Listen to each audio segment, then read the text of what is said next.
The morning sun cast long shadows across the Riverside Maritime Academy training grounds when Captain Morrison grabbed Delia Edwards by the shoulders and slammed her to the concrete like she was nothing more than discarded trash. What happened next sent shockwaves through the entire academy. In one fluid motion, this 5'3" European woman, who everyone dismissed as too weak, too small, too fragile for maritime rescue operations, escaped his iron grip so effortlessly that seasoned instructors stopped mid-conversation to stare. They called her dead-weight Delia behind her back, convinced she'd never make it through basic training. They had no idea they were about to witness something that would force them to question everything they thought they knew about strength, determination, and what it truly means to be rescue-ready. Before we continue, let us know where you're watching from. If you're enjoying this, don't miss out. Subscribe now for more. The alarm clock buzzed at 500 hours, but Delia Edwards had been awake since 3 a.m., staring at the ceiling of her cramped dormitory room at Riverside Maritime Academy. Outside her window, the Thames flowed steadily past the academy grounds, its waters catching the first hints of dawn breaking over London. She pressed her face against the cool glass, watching the sunrise paint the river gold, her breath fogging the window as she whispered her daily mantra. Today, I prove them wrong. At 22, Delia had left her small village in rural Romania to pursue her dream of becoming a maritime rescue specialist. The daughter of a fisherman who'd been lost at sea when she was 16, she carried his memory like a compass, always pointing her toward the water, toward saving others who might face the same fate. But 6 months into the Academy's grueling program, she was beginning to wonder if her instructors saw anything in her beyond a liability. The Riverside Maritime Academy was Britain's premier training facility for coastal rescue operations. Its graduates went on to serve with the Royal National Lifeboat Institution, the Maritime and Coast Guard Agency, and elite international rescue teams. The Academy's reputation was built on producing the strongest, most capable maritime rescue specialists in Europe.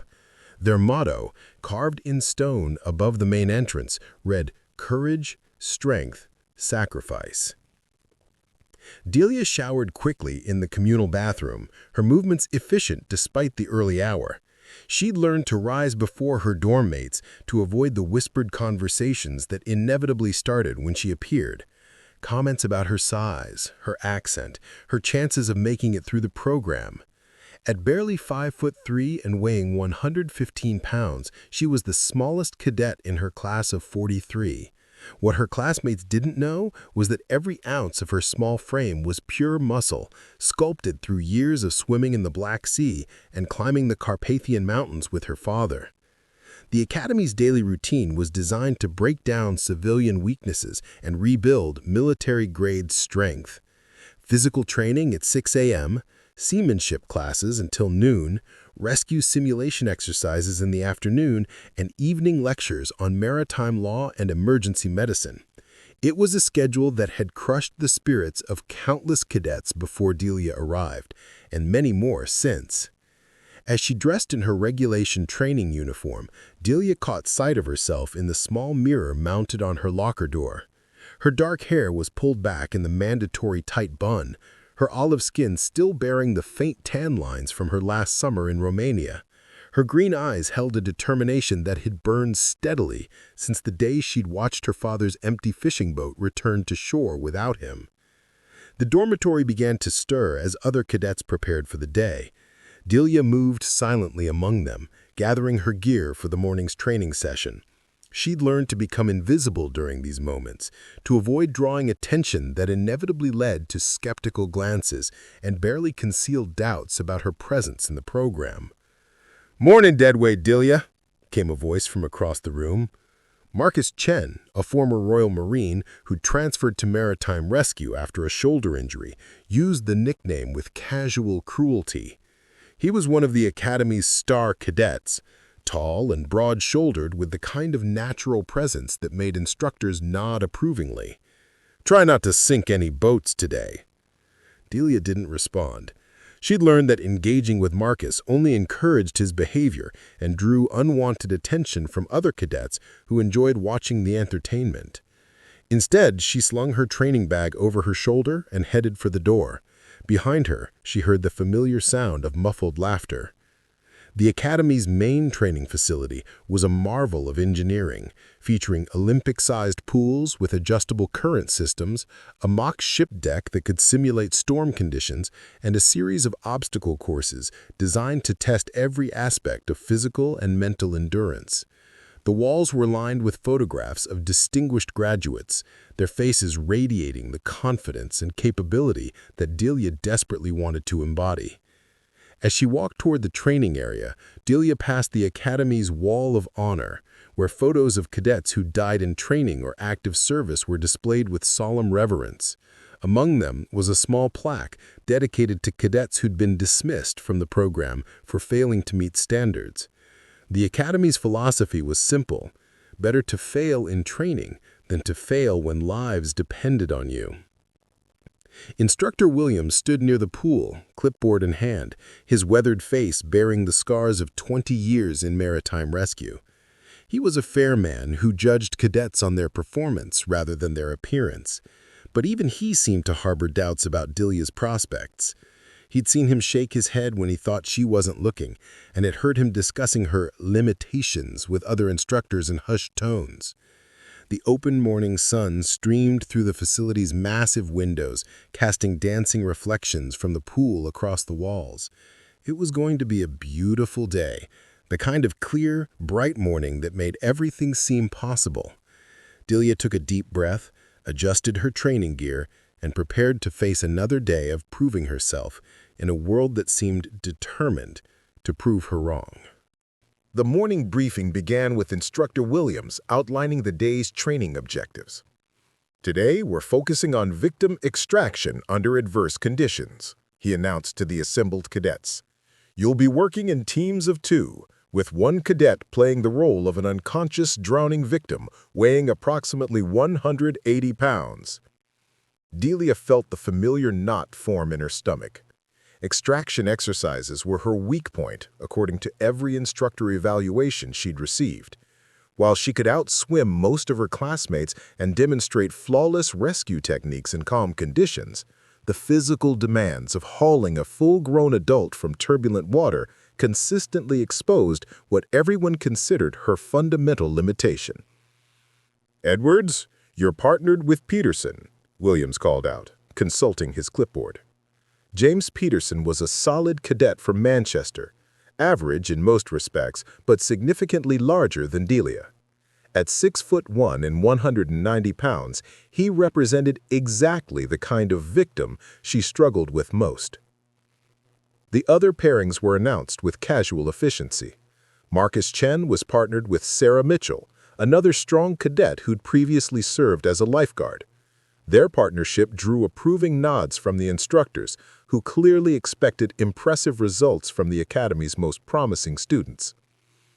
As the cadets moved toward the pool area, Delia overheard fragments of conversation that confirmed her worst fears about the day ahead. "Poor Peterson," someone whispered. "Stuck with dead weight again." Another voice added, "At least when she fails, it'll be obvious why. Save everyone the pretense." What none of them knew was that Delia had been secretly practicing extraction techniques every evening after official training ended.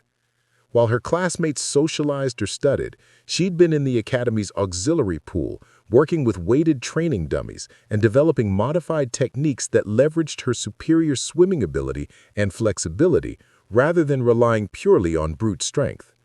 She'd discovered that traditional extraction methods, designed for larger rescuers, were inefficient for someone of her build. Instead, she'd developed a series of movements that used water displacement, leverage, and precise timing to move unconscious victims more effectively than the standard approaches taught in classes. But these techniques were unorthodox, and she'd never had the opportunity to demonstrate them under instructor supervision. The pool facility was configured to simulate rescue conditions, with wave machines creating turbulent water and adjustable lighting to mimic various emergency scenarios. Today's exercise would take place in moderate chop with reduced visibility, designed to challenge even experienced cadets. Instructor Williams addressed the assembled group. Each team will have 3 attempts to successfully extract their victim from the designated rescue zone and transport them to the safety platform. You'll be evaluated on speed, technique, and victim security.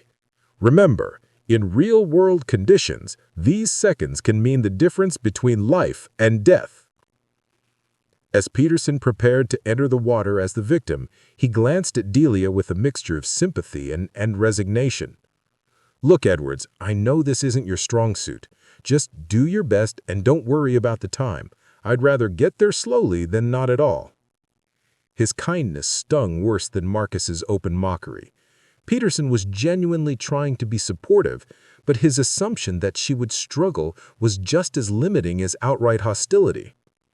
Delia nodded and checked her equipment, hiding the frustration that had been building for months. The first team to attempt the exercise was Chen and Mitchell. They moved with textbook precision, Marcus using his considerable upper body strength to power through the artificial waves, while Sarah provided stability and navigation. Their extraction time was impressive, earning approving comments from the instructors and setting a high bar for the remaining teams. Several other teams completed their attempts with varying degrees of success. The pattern was consistent. Larger, stronger cadets dominated the exercise, while smaller participants struggled visibly with the physical demands. Each successful extraction seemed to reinforce the Academy's unspoken assumption that maritime rescue was inherently a job for the physically imposing. When Delia's turn arrived, she noticed that several instructors had gathered to observe. Instructor Williams stood with Captain Morrison, the Academy's commandant, their conversation too quiet to overhear, but their attention clearly focused on her performance. She'd heard rumors that her continued enrollment was being discussed at administrative levels, that questions were being raised about whether someone of her size belonged in the program at all. Peterson entered the water and assumed the position of an unconscious victim, his body limp and unresponsive as trained. The artificial waves crashed around him, making his form bob unpredictably in the choppy water. From the pool deck, it looked like a genuinely challenging rescue scenario. Delia stood at the pool's edge, her mind calculating distances, wave patterns, and optimal approach angles. This was her chance to prove that 6 months of secret practice had prepared her for exactly this moment. She developed techniques that none of her instructors had seen, approaches that could work despite the physical limitations everyone assumed would defeat her. Delia moved through the water with the fluid precision of someone born to the sea. Her compact frame cut through the artificial waves with minimal resistance, while her powerful legs propelled her forward with surprising speed. She reached Peterson in half the time it had taken the previous teams, her approach so smooth that observers on the deck exchanged surprised glances. The real test began when she reached the unconscious victim. Peterson's limp body bobbed in the choppy water. His dead weight represented the exact challenge that had defeated her in every previous attempt. But instead of attempting the standard frontal approach that required overwhelming upper body strength, Delia executed a maneuver she'd perfected during her secret evening practice sessions. She positioned herself beneath Peterson, using her superior underwater mobility to create a human shelf that supported his torso while keeping his airway clear. Her small hands found precise grip points that larger rescuers couldn't access, and she began a series of undulating movements that used the water's natural buoyancy rather than fighting against it. From the poolside, Instructor Williams frowned at the unconventional technique. "What the hell is she doing?" he muttered to Captain Morrison. The standard extraction method called for a direct tow using upper body strength, not whatever flowing movement Delia was demonstrating. But the results spoke for themselves. Peterson's body began moving steadily toward the safety platform. His head and shoulders maintained well above the waterline despite the artificial waves. Delia's technique looked almost effortless, as if she was dancing rather than struggling against the physical demands of rescue. "Impossible," whispered Sarah Mitchell from the pool deck. "There's no way someone that small should be able to move him that efficiently." Marcus Chen stood beside her, his confident demeanor cracking as he watched Delia's fluid progress through the water. His own extraction had been successful, but required visible strain and brute force. What Delia was demonstrating looked like something from an entirely different discipline.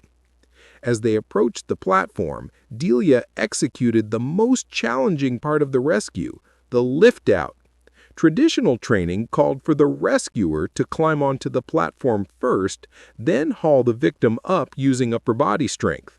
Instead, Delia remained in the water and used a complex leverage system that employed the platform's edge, her own body weight, and Peterson's natural buoyancy to essentially roll him onto the safety deck. The maneuver was completed in one smooth motion that left Peterson properly positioned for medical assessment, while Delia pulled herself onto the platform with cat-like grace. The entire extraction had taken less time than any previous attempt, and Peterson showed no signs of the rough handling that typically accompanied emergency rescues. The pool deck fell silent. Even the artificial wave machines seemed quieter as every cadet and instructor processed what they just witnessed. Captain Morrison stepped forward, his weathered face unreadable as he consulted his stopwatch. Time, 4 minutes, 37 seconds. The previous best had been 5 minutes, 42 seconds, achieved by Marcus and Sarah working together. Delia had not only succeeded where everyone expected her to fail, she'd set a new standard for the exercise. Instructor Williams approached the platform, where Delia sat catching her breath. "Edwards, where did you learn that technique? That's not standard curriculum."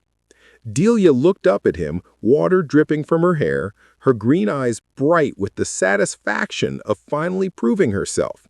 "I developed it myself, sir, during evening practice sessions. The standard technique doesn't work efficiently for my body type, so I found an alternative approach." "Evening practice sessions? You mean you've been training additional hours beyond the required schedule?" "Yes, sir. Every night for the past 4 months. I knew I needed to find a way to compensate for my size disadvantage, so I studied marine biology texts, understood how aquatic mammals move efficiently through water, then adapted those principles to human rescue scenarios." The gathering crowd of cadets listened in stunned silence. Deadweight Delia, the cadet they'd written off as too small and weak for maritime rescue, had spent months secretly developing innovative techniques that surpassed everything they'd been taught. Peterson, now sitting up on the platform, looked at Delia with newfound respect. "That was incredible. I've never experienced an extraction that smooth. It felt like being carried by the water itself rather than fought against it." Marcus Chen pushed through the crowd, his face flushed with a mixture of embarrassment and anger. "This is ridiculous. One lucky run doesn't prove anything. Anyone can get lucky once." Captain Morrison turned toward Marcus, his voice carrying the authority of decades in maritime rescue. "Cadet Chen, luck doesn't explain technique. What we just witnessed was skill, preparation, and innovation. Everything this academy is supposed to develop in our students." The captain's words hung in the air like a challenge to every assumption the academy had made about Delia's capabilities. For 6 months, she'd been dismissed as a liability, someone who would inevitably wash out of the program.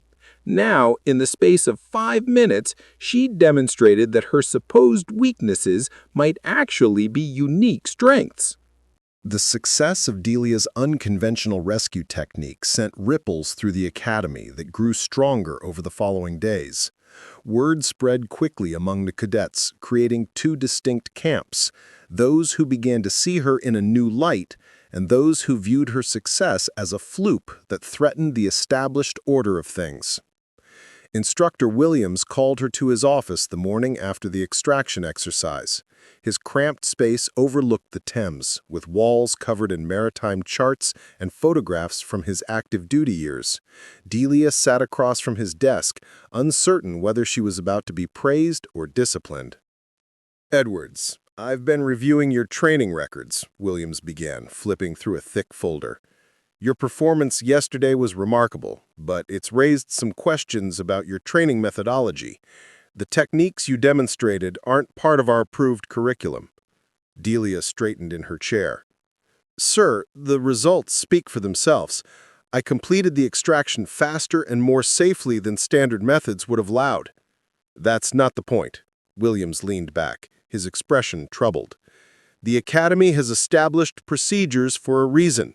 When cadets start developing their own techniques without supervision, it creates safety concerns and undermines the standardized training that makes our graduates effective as a unit."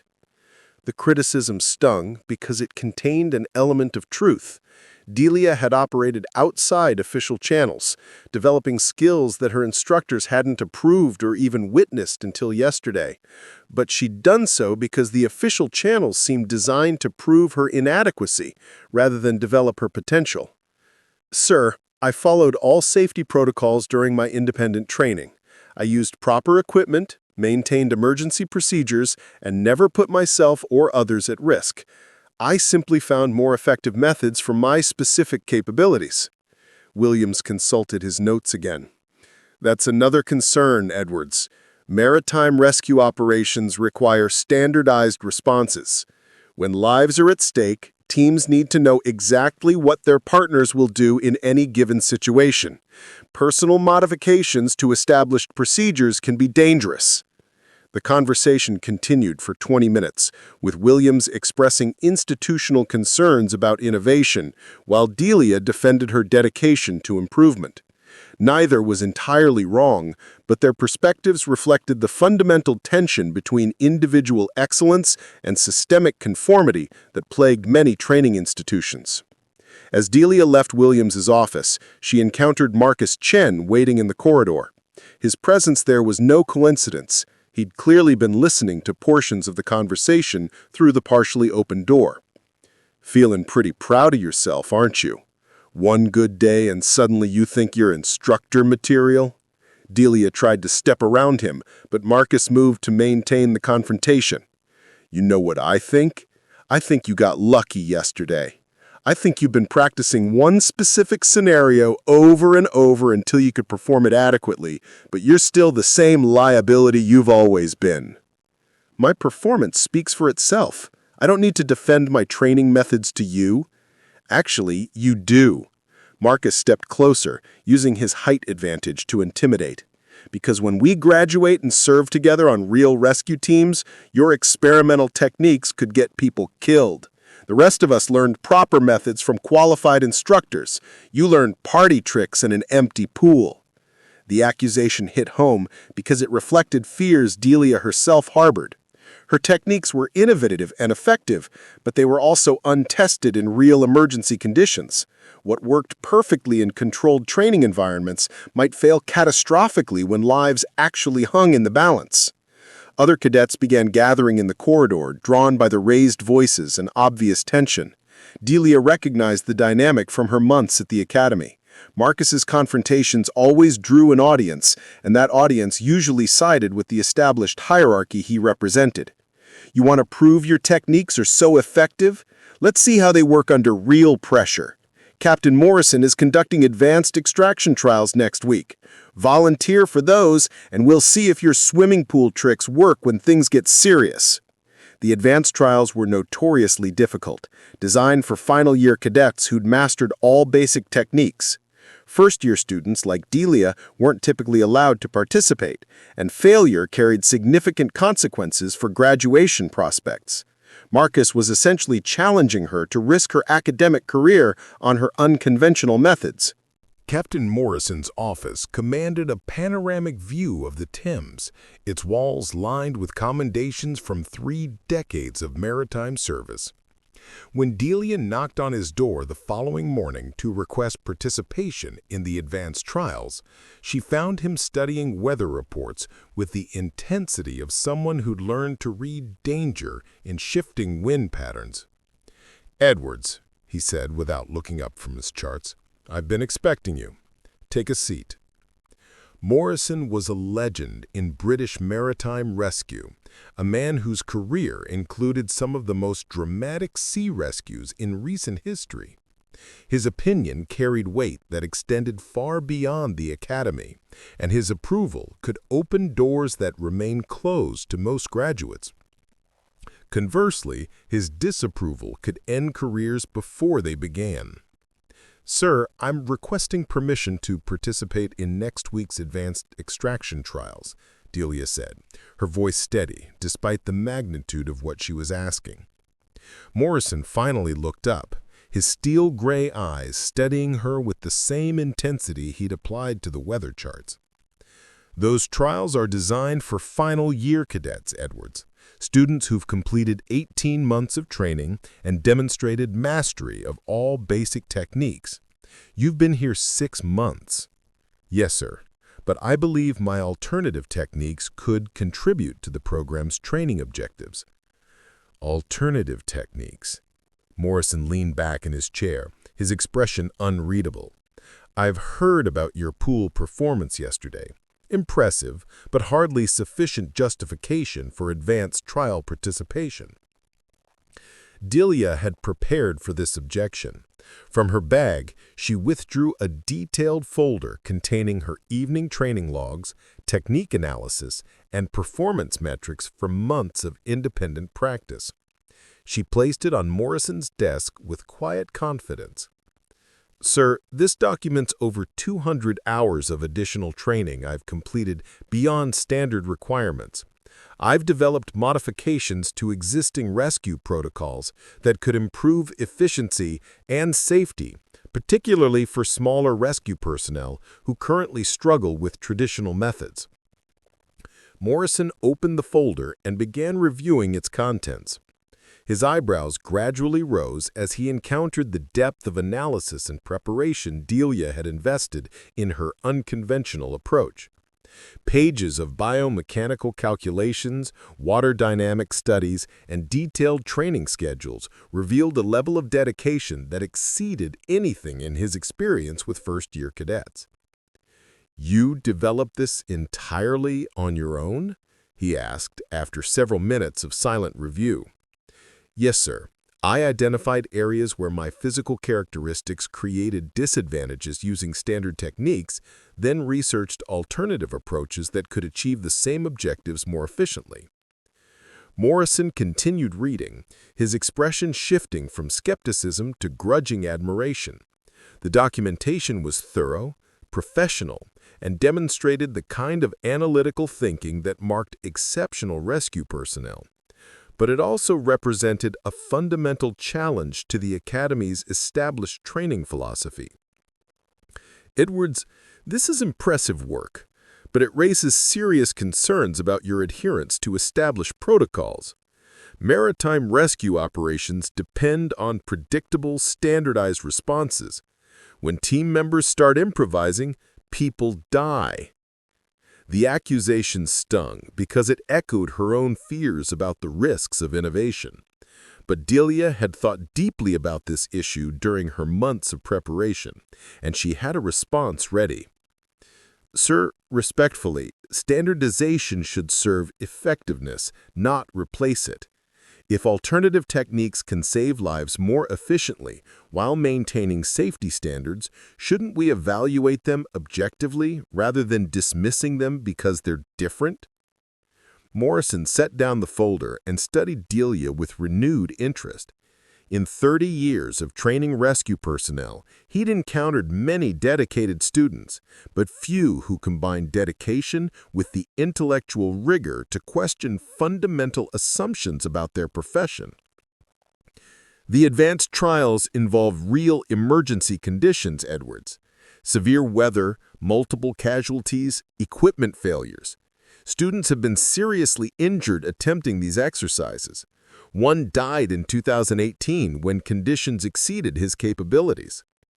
I understand the risks, sir, but I also understand that my techniques might offer advantages in exactly those extreme conditions where traditional approaches fail.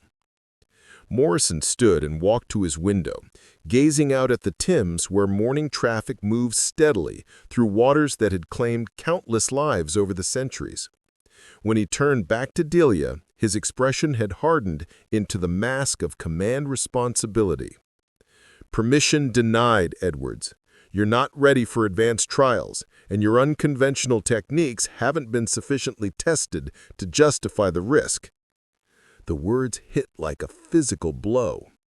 Delia had known rejection was possible, but hearing it stated so definitively crushed the hope she'd been building since yesterday's success.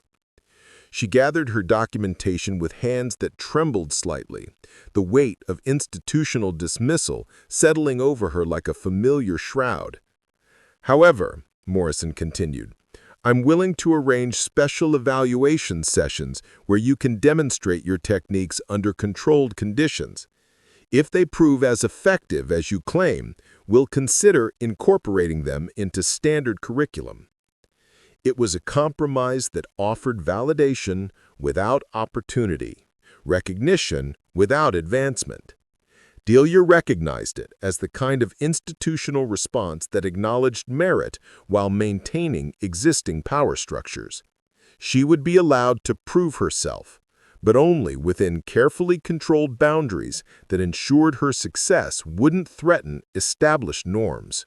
3 days later, the emergency alarm shattered the afternoon quiet at Riverside Maritime Academy. Delia was in the equipment storage room conducting routine inventory when the piercing sound sent every cadet running toward the main briefing area. Emergency drills were common, but this alarm carried a different tone, urgent, sustained, and followed by radio chatter that indicated a real crisis rather than training. Captain Morrison stood at the front of the assembled cadets, his face grim as he consulted a series of urgent communications. Behind him, a large display screen showed a real-time map of the Thames estuary, with a pulsing red indicator marking a location approximately 15 miles downstream from the academy.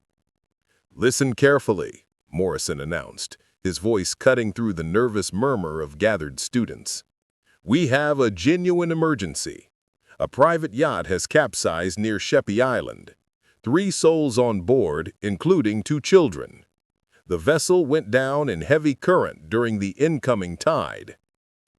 Delia felt her heart race as Morrison continued the briefing.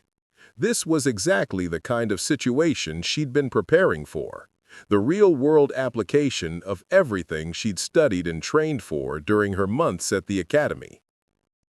"Coast Guard primary response teams are dealing with a major incident at Dover and won't reach the scene for 45 minutes. Local lifeboats are responding, but weather conditions are deteriorating rapidly. We're launching immediate assistance with our advanced training crew." Morrison began reading names of final-year cadets who would participate in the rescue mission. Marcus Chan, Sarah Mitchell, and other top students from the senior class. Each name felt like a reminder of Delia's excluded status, her relegation to the sidelines when real emergencies required real capability. The rescue team departed in 2 high-speed response boats, their engines roaring as they disappeared down the Thames toward the emergency site. Delia joined the other excluded cadets in the communications center, where radio updates painted an increasingly dire picture of the rescue situation. "Visibility near zero, heavy chop, strong current. We've located the capsized vessel, but no sign of survivors on the surface." 20 minutes passed, with no contact from the victims. The children's ages were reported as 8 and 10, too young to survive extended immersion in Thames water that hovered near 50 degrees Fahrenheit. Every minute of delay reduced their chances of survival exponentially. "Team 1 to base," came another transmission. "We're having difficulty with standard approach. Current is too strong for safe victim extraction using traditional methods. Requesting alternative strategies." Delia listened to the radio traffic with growing frustration. She knew those waters, had studied the current patterns around Sheppey Island during her independent research. More importantly, she developed techniques specifically designed to work in strong current conditions where traditional approaches failed. Instructor Williams stood near the radio console, his face tense as he monitored the rescue efforts. "Base to Team 1, he transmitted. "Continue standard protocols. Help is en route from Dover." But Dover was still 30 minutes away, and the victims had already been in the water for nearly an hour.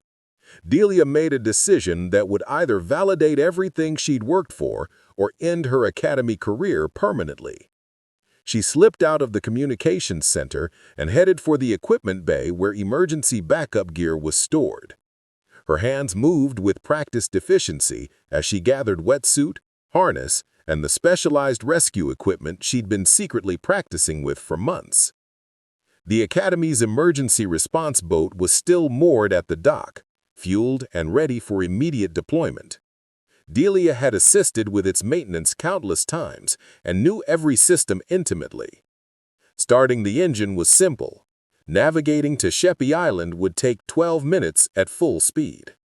As she prepared to cast off the mooring lines, a voice called out from the dock. "Edwards, what the hell are you doing?" The response boat cut through the Thames with mechanical precision, its twin engines pushing Delia toward Sheppey Island at maximum speed. Behind her, the Academy's radio crackled with increasingly frantic communications as her unauthorized departure was discovered and reported up the chain of command. "All units, be advised we have a rogue cadet en route to the emergency site," came Captain Morrison's voice, tight with controlled fury. "Edwards is not authorized for rescue operations. Intercept and return her to base immediately."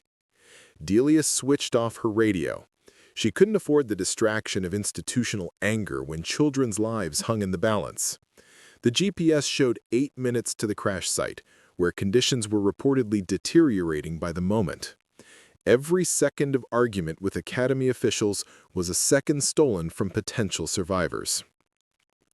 The Thames estuary opened before her as she cleared the Academy's immediate vicinity.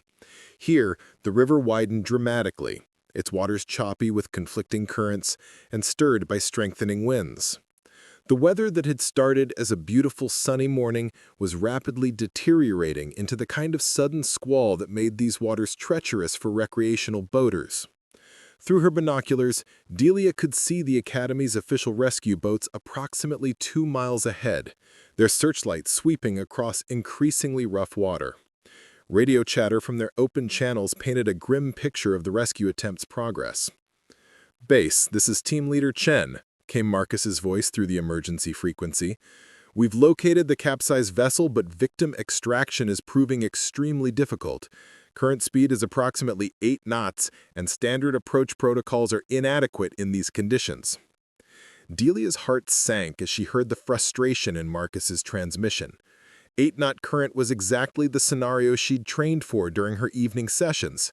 Her modified techniques were specifically designed to work in strong current conditions where traditional approaches failed, but the official rescue team was limited to standard protocols that proved inadequate for the situation. "Team 1, maintain safe distance from the wreckage," came Morrison's response. "Dover backup will arrive in 22 minutes with heavy equipment. Do not attempt unconventional approaches." 22 minutes was a death sentence for hypothermia victims who'd already been in 50-degree water for over an hour. Delia knew from her medical training that children could survive approximately 30 to 40 minutes in these conditions before losing consciousness. The window was closing rapidly. As she approached the rescue site, Delia could see the full scope of the emergency. The capsized yacht lay partially submerged near a cluster of weathered pilings that marked an old dock structure. The strong current had pinned the vessel against these obstacles, creating a debris field of broken planking and twisted metal that made standard rescue approaches impossible. Two Academy boats maintained positions upstream of the wreckage, their searchlights scanning the water with thermal imaging equipment. Despite their advanced technology and careful positioning, they'd found no trace of the three missing victims. The professional, by-the-book approach was failing when lives depended on success. Delia cut her engines and allowed her boat to drift closer to the wreckage, using the current's power rather than fighting against it. This was the fundamental difference between her approach and standard Academy training. Instead of overpowering natural forces, she'd learned to work with them, finding efficiency through cooperation rather than domination.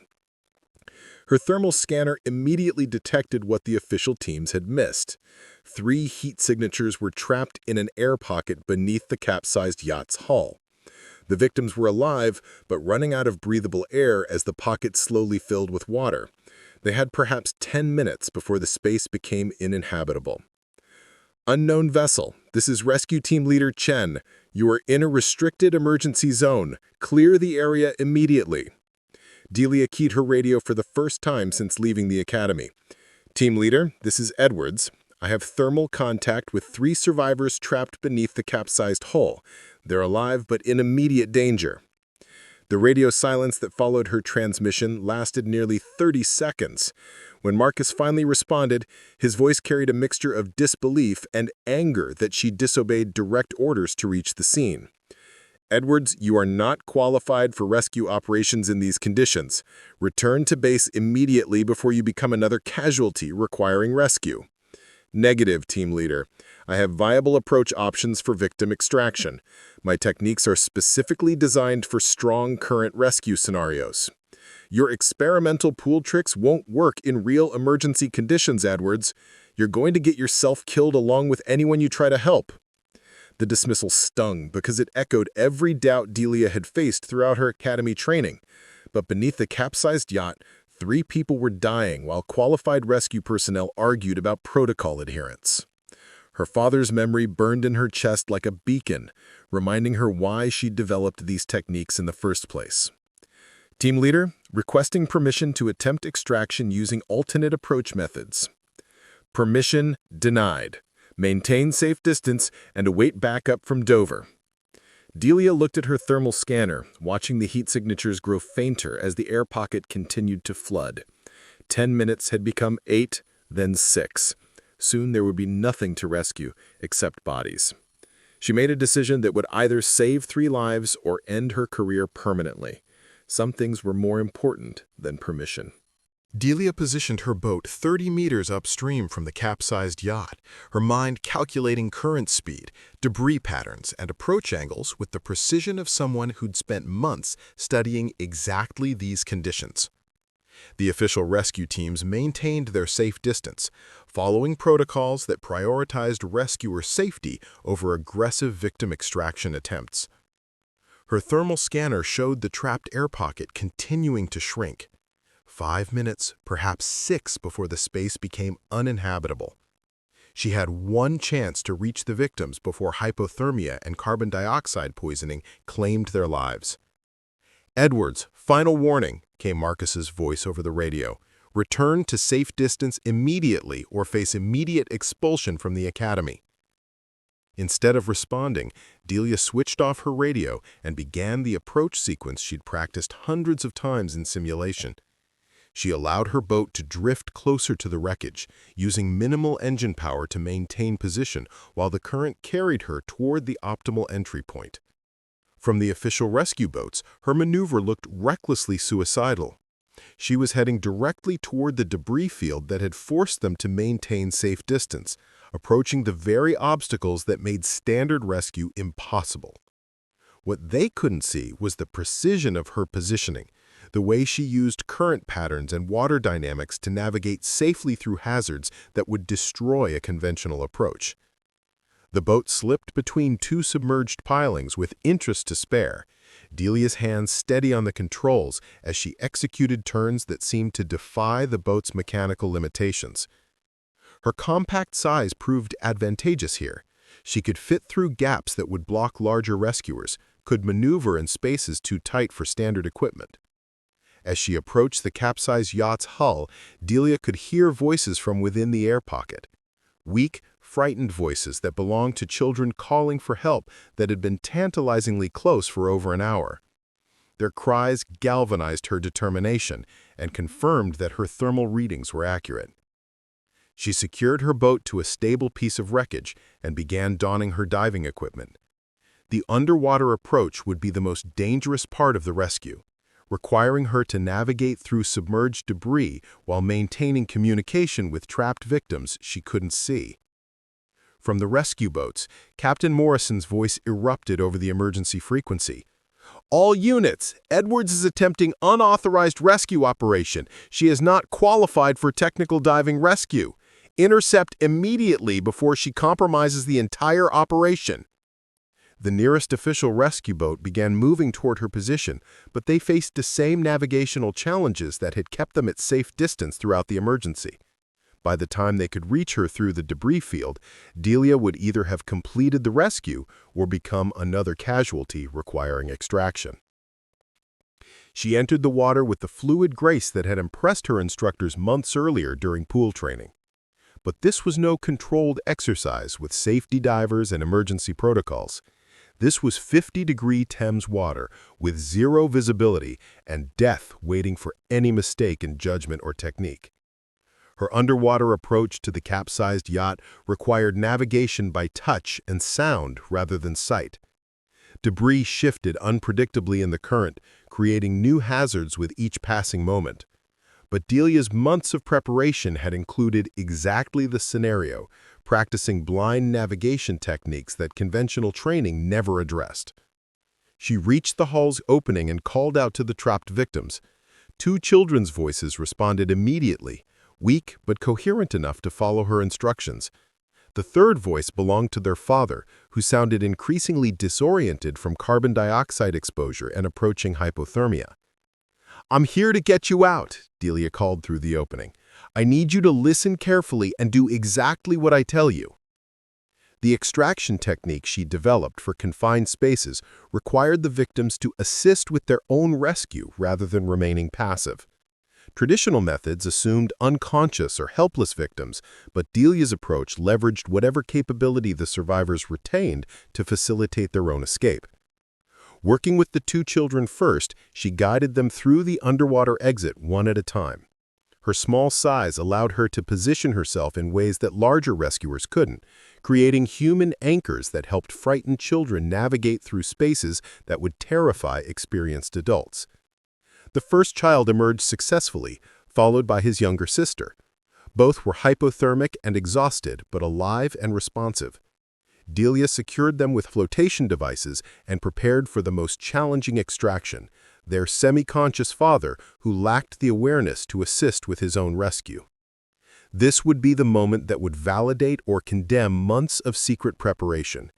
Everything she'd studied about leverage, buoyancy, and human biomechanics would be tested in conditions where failure meant death for both rescuer and victim. As she worked to position the unconscious man for extraction, she heard the sound of approaching boats. The official rescue teams had finally navigated through the debris field and were closing on her position. In minutes, they would either assist with the rescue or arrest her for unauthorized operations. The unconscious father presented a challenge that would have defeated conventional rescue techniques. His dead weight, combined with the confined space and strong current, created exactly the scenario that Academy instructors used to justify excluding smaller personnel from advanced rescue operations. But Delia's months of preparation had focused specifically on this type of extraction. She positioned herself beneath the victim, using the capsized hull's interior structure to create a leverage system that amplified her strength rather than relying on raw muscle power. Her technique resembled a complex mechanical operation more than traditional rescue methods, employing principles of physics that larger rescuers couldn't access due to spatial limitations. The man's body began moving toward the hull opening with surprising efficiency. Delia's approach used his own buoyancy and the water's displacement to share the load, creating movement that looked effortless but required precise timing and positioning that she'd practiced for hundreds of hours. As they emerged from beneath the yacht, Delia found herself face-to-face with the Academy's official rescue boat. Marcus Chan stood at the bow, his expression shifting from anger to stunned disbelief as he witnessed her emerging with the third victim whose location had eluded their thermal imaging equipment. "Impossible," he whispered, loud enough for the radio to pick up his words. Captain Morrison's voice crackled to the emergency frequency. "Report, team leader. What is Edward's status?" Marcus stared at Delia as she efficiently secured the unconscious father with professional rescue procedures, her movements calm and methodical despite the chaos surrounding the rescue site. The man's vital signs were weak but stable, his airway clear and circulation improving as Delia administered emergency medical protocols. "Sir," Marcus finally responded, his voice subdued, "Edwards has successfully extracted all 3 victims. They're alive and stable." The radio silence that followed lasted nearly a minute. When Morrison's voice returned, it carried a tone of carefully controlled incredulity. "Confirmed, team leader. Are you saying that Edwards completed the rescue using unauthorized techniques?" "Affirmative, sir. All 3 victims extracted safely. The children are hypothermic but responsive. The adult male requires immediate medical attention but shows strong vital signs." Delia transferred the victims to the official rescue boat's medical bay, where Marcus and his team began advanced life support procedures. As she worked alongside them, she noticed the subtle shift in their behavior. The dismissive attitudes and skeptical glances had been replaced with professional respect and grudging admiration. "How did you find them?" Sarah Mitchell asked quietly as they worked to stabilize the father's condition. "Our thermal imaging showed no heat signatures in that location." "They were trapped in a secondary air pocket that formed when the yacht settled against the pilings. The angle blocked your sensors, but I could access it from underneath using a modified approach pattern." As the rescue boats began their return journey to the academy, radio chatter revealed the broader implications of Delia's unauthorized success. Dover backup had been canceled, Coast Guard resources were being redirected to other emergencies, and 3 lives had been saved using techniques that official protocols deemed inadequate. The father regained consciousness during the transport, his first words a confused expression of gratitude to the young lady who'd pulled him from what he'd assumed would be his grave. His children, wrapped in emergency blankets and receiving warm fluids, looked at Delia with the kind of hero worship typically reserved for fictional characters. But Delia's thoughts were focused on the confrontation awaiting her at the academy.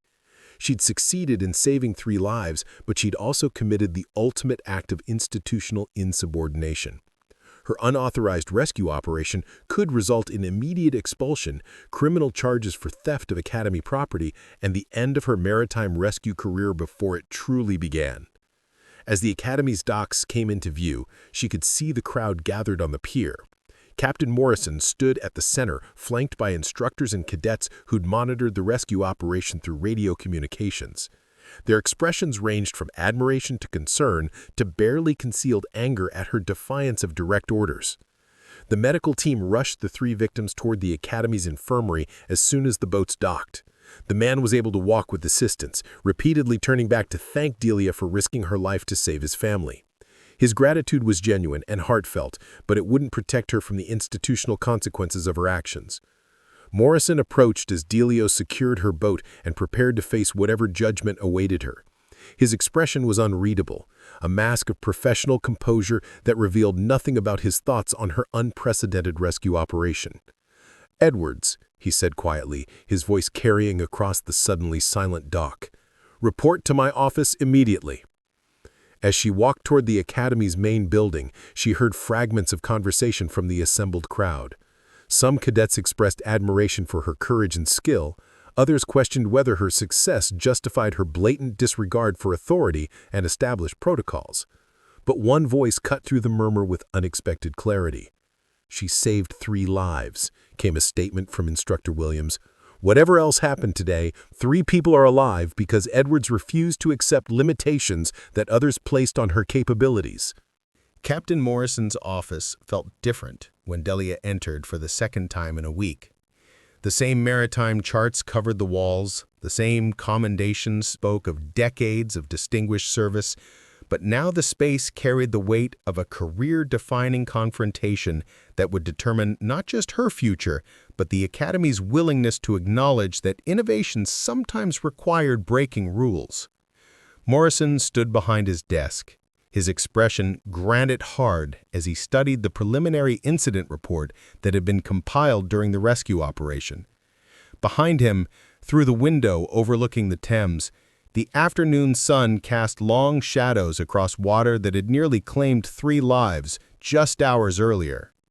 "Edwards, what you did today was either the most courageous act of seamanship I've witnessed in 30 years, or the most reckless display of insubordination in this academy's history," Morrison began, his voice carrying the controlled fury of military authority challenged.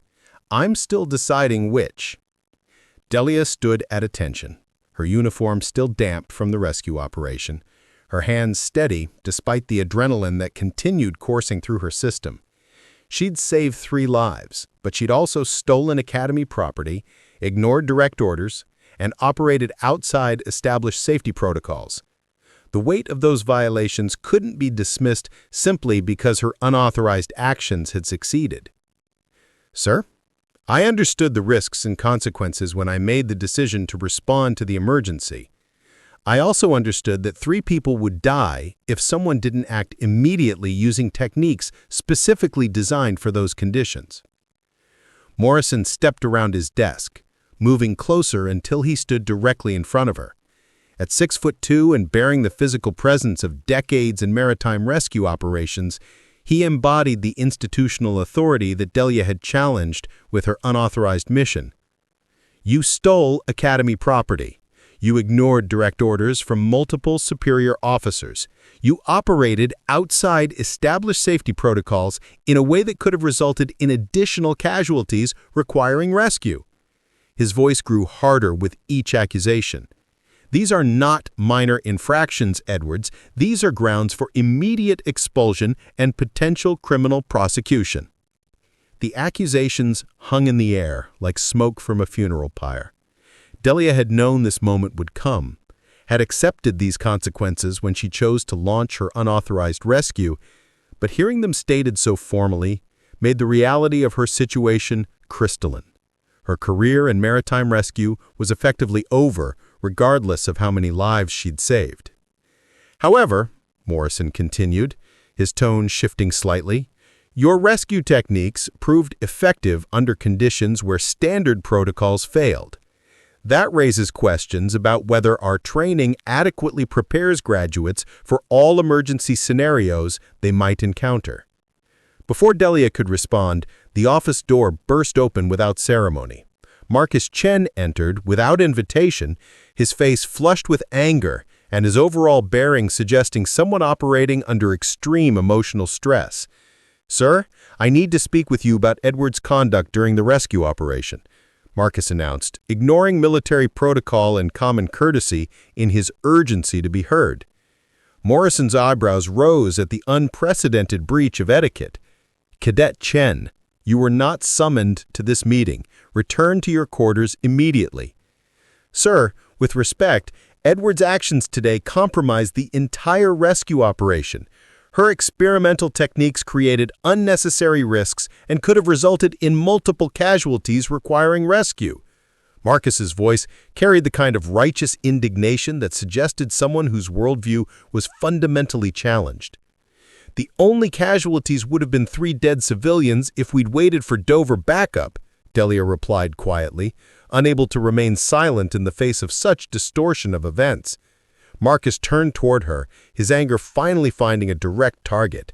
"You think you're some kind of hero because you got lucky once? Your reckless behavior could have killed everyone involved, including yourself. My techniques saved 3 lives that standard protocols couldn't reach. Your techniques are untested, experimental garbage that have no place in professional rescue operations." Marcus stepped closer, using his significant height advantage in an attempt to intimidate. "You're nothing but a liability who got lucky, and now you think that makes you qualified to ignore orders and endanger everyone around you." The verbal confrontation escalated beyond anything appropriate for Morrison's office, but the captain seemed content to observe how the interaction developed. This was more than a disciplinary meeting. It was a fundamental clash between institutional conformity and innovative thinking that would shape the Academy's future approach to training. "Cadet Chen, Morrison finally interjected. "Your concerns are noted, but your behavior is unacceptable. You will—" Marcus interrupted the captain mid-sentence, something that would normally result in immediate disciplinary action. "Sir, Edwards needs to understand her place in this institution. Someone needs to show her that size and gender matter when lives are at stake." Without warning, Marcus grabbed Delia by both shoulders and slammed her toward the floor with the kind of physical aggression that crossed every line of military professionalism. It was the moment referenced in the story's title, the confrontation that would reveal capabilities no one suspected she possessed. What happened next would change everything. Marcus's hands gripped Delia's shoulders with the force of someone accustomed to physical dominance, his intention clear as he drove her toward the floor of Captain Morrison's office. For a split second, his superior size and strength seemed to confirm every assumption about physical limitations that had defined Delia's academy experience. Then, physics took over. In one fluid motion that seemed to defy the laws of leverage and momentum, Delia twisting within Marcus's grip like water flowing around stone. Her compact frame became an advantage rather than a limitation, as she used his own force against him, redirecting his energy in a way that left him grasping empty air while she remained perfectly balanced on her feet. The movement was so smooth, so effortless, that for a moment, neither Marcus nor Captain Morrison fully comprehended what had occurred. Marcus stood frozen, his hands still positioned where Delia's shoulders had been, his expression shifting from aggressive confidence to stunned bewilderment. "How did you—" Marcus began, then stopped, unable to complete the question because he couldn't understand what had happened. Morrison stepped forward, his military bearing sharp with the kind of attention that marked moments of genuine significance. In 30 years of training maritime rescue personnel, he'd witnessed countless displays of physical capability, but nothing that compared to the effortless way Delia had escaped what should have been an inescapable grip. "Edwards," Morrison said quietly, his voice carrying a new tone of respect that hadn't been present moments earlier. "Where did you learn that technique?" Delia straightened her uniform, her breathing steady despite the adrenaline surge from Marcus's assault. "My father taught me, sir. He said that in dangerous waters, size doesn't matter as much as understanding how forces work. You don't fight the current, you use it." The metaphor wasn't lost on Morrison. What he just witnessed wasn't simply a physical technique, it was a demonstration of the same innovative thinking that had enabled Delia's successful rescue operation. She didn't overcome challenges through brute force. She found ways to make those challenges work in her favor. Marcus took a step backward, his face flushing with embarrassment and confusion. His worldview, built on assumptions about physical dominance and institutional hierarchy, had been shattered by a 5'3" woman who'd made his strength irrelevant with nothing more than precise movement and superior understanding of biomechanics. "That's impossible," Marcus muttered, more to himself than to anyone else. "Someone your size shouldn't be able to escape your grip? Shouldn't be able to complete rescue operations? Shouldn't be able to save 3 lives when standard protocols failed?" Delia's voice remained calm, but her words carried the accumulated frustration of months of dismissed capabilities and underestimated potential. Morrison moved to his desk and activated the intercom system. "Security to the captain's office immediately. Also, contact the medical team and inform them that the rescued family wishes to express their gratitude to Cadet Edwards personally." As they waited for security to arrive and escort Marcus from the office, Morrison studied Delia with the intense focus of someone reassessing fundamental assumptions. The physical demonstration he just witnessed forced him to question not just her individual capabilities, but the entire Academy's approach to evaluating potential in maritime rescue personnel. "Edwards, your father's lessons apparently extended beyond swimming and navigation." "Yes, sir. He believed that survival in dangerous conditions required adaptation rather than dominance. The ocean doesn't care how strong you are. It only cares whether you understand how to work with forces larger than yourself." The office door opened to admit 2 security personnel who moved to flank Marcus. His earlier aggression had evaporated, replaced by the subdued demeanor of someone whose certainties had been demolished in a matter of seconds. As he was escorted from the office, he turned back toward Delia with an expression that mixed resentment with grudging acknowledgement. "This isn't over, Edwards." "Yes, it is," Morrison replied before Delia could respond. "Cadet Chen, you'll be facing disciplinary review for assault on a fellow cadet. Your academy status is under immediate review." As the door closed behind Marcus and the security escort, Morrison returned to his desk and began reviewing the incident reports from the day's rescue operation. The successful extraction of 3 civilians, the innovative techniques that had succeeded where standard protocols failed, and now a demonstration of personal capabilities that forced reconsideration of every assumption about physical limitations. "Edwards, your father's lessons apparently extended beyond swimming and navigation." "Yes, sir. He believed that survival in dangerous conditions required adaptation rather than dominance. The ocean doesn't care how strong you are. It only cares whether you understand how to work with forces larger than yourself." The office door had recently opened to admit 2 security personnel who moved to flank Marcus.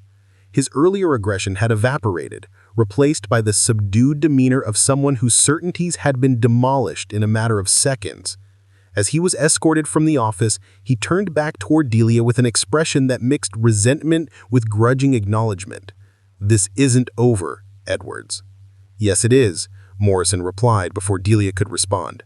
"Cadet Chen, you'll be facing disciplinary review for assault on a fellow cadet. Your academy status is under immediate review." As the door closed behind Marcus and the security escort, Morrison returned to his desk and began reviewing the incident reports from the day's rescue operation. The successful extraction of 3 civilians, the innovative techniques that had succeeded where standard protocols failed, and now a demonstration of personal capabilities that forced reconsideration of every assumption about physical limitations. "Edwards, your father's lessons apparently extended beyond swimming and navigation." "Yes, sir. He believed that survival in dangerous conditions required adaptation rather than dominance. The ocean doesn't care how strong you are. It only cares whether you understand how to work with forces larger than yourself." The office door had recently opened to admit 2 security personnel who moved to flank Marcus. His earlier aggression had evaporated, replaced by the subdued demeanor of someone whose certainties had been demolished in a matter of seconds. As he was escorted from the office, he turned back toward Delia with an expression that mixed resentment with grudging acknowledgement. "This isn't over, Edwards." "Yes, it is," Morrison replied before Delia could respond. "Cadet Chen, you'll be facing disciplinary review for assault on a fellow cadet. Your academy status is under immediate review." As the door closed behind Marcus and the security escort, Morrison returned to his desk and began reviewing the incident reports from the day's rescue operation. The successful extraction of 3 civilians, the innovative techniques that had succeeded where standard protocols failed, and now a demonstration of personal capabilities that forced reconsideration of every assumption about physical limitations. "Edwards, your father's lessons apparently extended beyond swimming and navigation." "Yes, sir. He believed that survival in dangerous conditions required adaptation rather than dominance. The ocean doesn't care how strong you are, only cares whether you understand how to work with forces larger than yourself." Morrison stood and extended his hand in a gesture of professional respect that acknowledged her transition from problematic cadet to valued asset. "Edwards, excellence often requires challenging assumptions that others accept without question. Today you proved that some limitations exist only in our minds." As they shook hands, Delia reflected on the journey that had brought her to this moment. From dismissed logistics specialist to proven rescue operative, from dead-weight Delia to someone whose capabilities commanded institutional respect. 6 months later, Delia Edwards stood on the deck of the HMS Resilience, a state-of-the-art maritime rescue vessel that represented the cutting edge of British coastal safety operations. Her uniform bore the insignia of the Royal Maritime Rescue Service, and her title as Lead Innovation Specialist reflected a role that hadn't existed before her academy graduation proved that sometimes institutions needed to create new positions to accommodate exceptional talent. The morning briefing she conducted for the ship's crew covered rescue scenarios that would have been considered impossible just a year earlier. Her techniques, now formally designated as Edwards protocols, had been adopted across the European maritime rescue community and were being studied by rescue organizations worldwide. Today's exercise simulates a yacht collision in heavy weather near the Goodwin Sands, she announced to the assembled crew. Current conditions, limited visibility, multiple casualties including children. The scenario specifically requires techniques that overcome traditional physical limitations through superior understanding of water dynamics and victim psychology. Lieutenant Commander Harrison, the ship's captain, nodded approvingly as Delia outlined the training objectives. Her reputation had preceded her assignment to the Resilience, and her results during the first 6 months of service had exceeded even optimistic expectations. The techniques that Academy instructors had once dismissed as experimental variations were now saving lives across European waters. Among the crew listening to her briefing was Marcus Chen, who'd been readmitted to the Academy after completing anger management counseling and demonstrating genuine commitment to changing his attitudes toward innovative approaches and diverse personnel. His presence on Delia's crew was both ironic and symbolic of the broader changes that had occurred throughout the maritime rescue community. Chen, you'll be handling communications coordination during the exercise, Delia announced, her tone professional despite their complicated history. Your experience with traditional protocols provides valuable perspective for integrating new techniques with established safety procedures. Marcus nodded respectfully, his previous arrogance replaced by hard-won humility and genuine appreciation for capabilities he'd once dismissed. The aggressive certainty that had led to his assault on Delia had been replaced by collaborative professionalism that made him a valuable team member rather than a destructive force. The exercise that followed demonstrated the transformation that had occurred not just in individual attitudes, but in systemic approaches to maritime rescue operations. Crew members who might once have questioned unconventional techniques now implemented them with confidence, born from repeated success in real emergency situations. Delia's role during the exercise was primarily observational, watching as her techniques were executed by personnel who'd internalized their principles rather than simply memorizing their procedures. The fluid adaptability that had characterized her individual rescue work had been successfully transferred to team operations that maintained safety while maximizing effectiveness.